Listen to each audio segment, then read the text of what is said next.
大家好，我是汽车机械师沧海。我们今天呢是更换一盘呢前轮轴承。我们先听一下新轴承有没有声音啊？大家可以听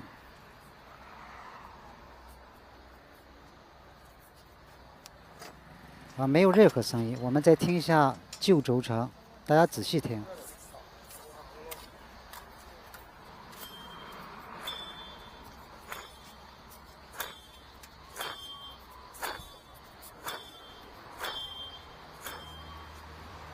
我们可以听到啊，在我们转动这盘旧轴承的时候，明显发出了咯楞咯楞的响啊。这种响呢，对于我们手感来说呢，非常的容易识别。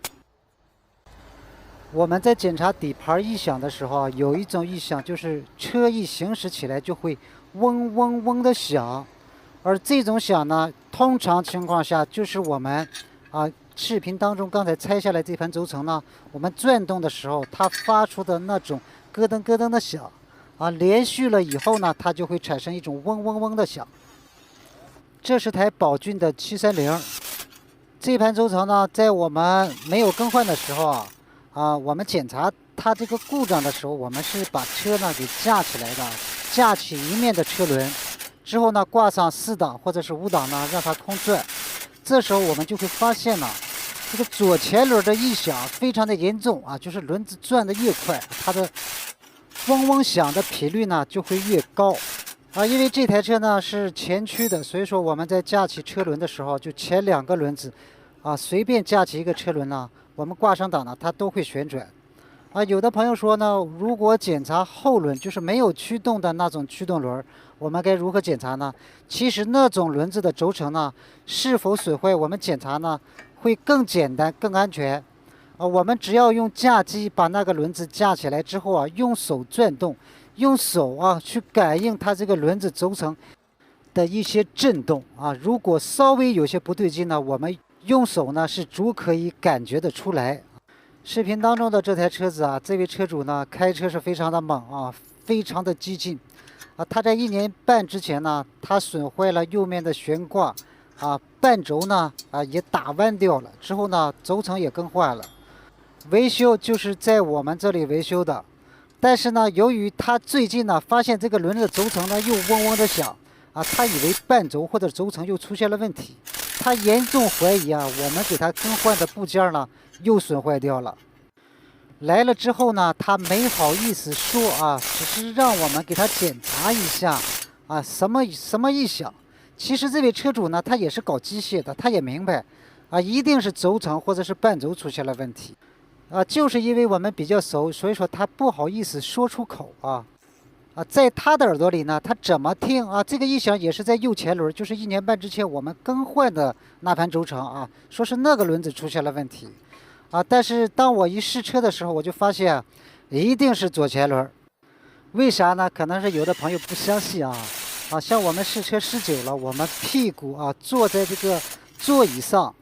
当每个轮子发生震动异常的时候呢比如说左前轮有异响震动非常的大，我的左面的屁股呢靠前的部位呢就会感觉震动的大，而且呢左面的耳朵呢听到这个异响一定是指向左前轮的，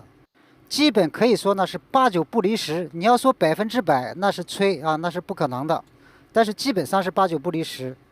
我们的车子如果轴承出现了异响，我奉劝大家一定要及时的更换第一点，如果轴承出现了异响，我们并不知道这盘轴承损坏到什么地步。如果跑长途，我们肯定是不敢跑了。如果一旦跑长途，有极大的可能性会把你扔在半路。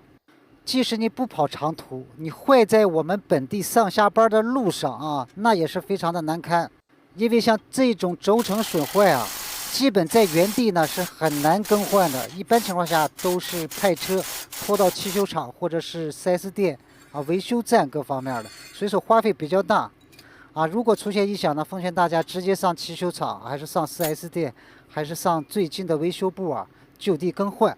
才是最安全的。大家可以看到视频当中的这盘轴承呢还是非常的好换为啥说它好换呢？因为它这个轴承与这个轮毂是在一体的，它们属于是一体式的不用像很多车子轴承要和轮毂分开之后啊，更换那盘轴承。当然呢，如果这盘轴承与这个轮毂啊，它是一体式的，相对来说呢，它的配件价格呢就会更高一些。另外还有一点就是，不管是我们在更换这盘轴承的时候啊，这盘轴承是我们自己购买，还是说让汽修店帮助你购买啊？你一定要记住，这盘轴承呢，我们千万要用好一点的轴承，不要为了省那么几个钱而更换了一个质量差的轴承。啊，一旦呢更换上没几天呢，再次损坏，对我们来说呢，真的是得不偿失。有很多人的想法呢和我们正常它是不一样的。比如说我自己，如果我自己更换轴承呢，我尽量会更换一些好的轴承啊，相对呢它价格也能高啊，高那么一点点也不是很多。而有些人呢，他们在对比了之后啊，认为差的几十块钱，在他们眼中呢都非常的重要。在我们汽车维修当中啊，经常看到很多车主啊，在更换轴承的时候啊，真的是就差那几十块啊。两面轴承呢，如果一起更换呢，顶多能差个180块，但是说这180块他们也要省